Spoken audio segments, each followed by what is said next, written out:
Welcome. Welcome to today's episode of How to understand trade-offs in relationships. It's in a way a continuation of preparation for marriage. I find it very funny that people find it so hard to accept that they have to give up something to get something. Well, trade-offs make a very important part of long-term healthy relating.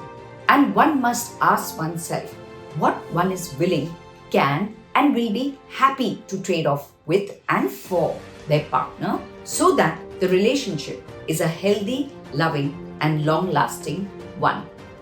We have to give and receive. But what has happened today?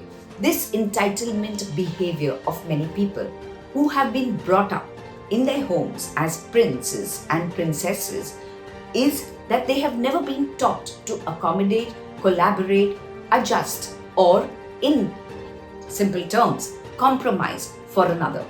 They've been made to believe that whatever they think is the truth and the gospel, they believe that they should only get, they believe that whatever they think is right and only healthy.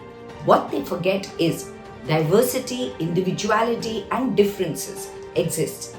It gives them a rude shock when they realize that they get into intimacy and their partners have very differing points of view.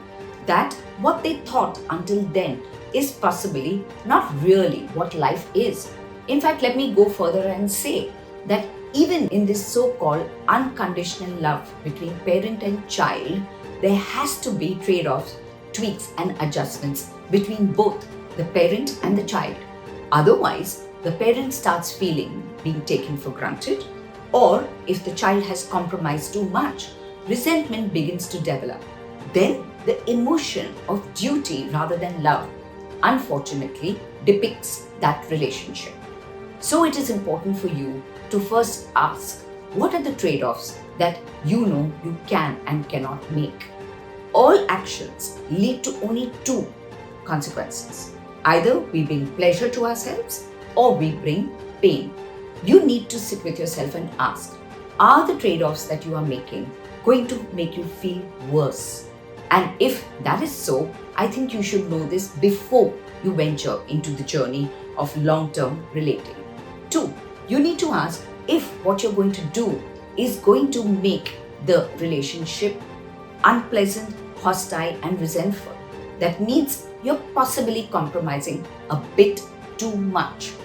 All trade-offs are a given in life. So we have to give to receive. But to trade off, we must know what we can and cannot trade off with or for. If you like what you hear, please do hit the like button. Please do share my video. And of course, continue to write to me at varkha@varkhachulani.com. Till next week, it's goodbye and thank you.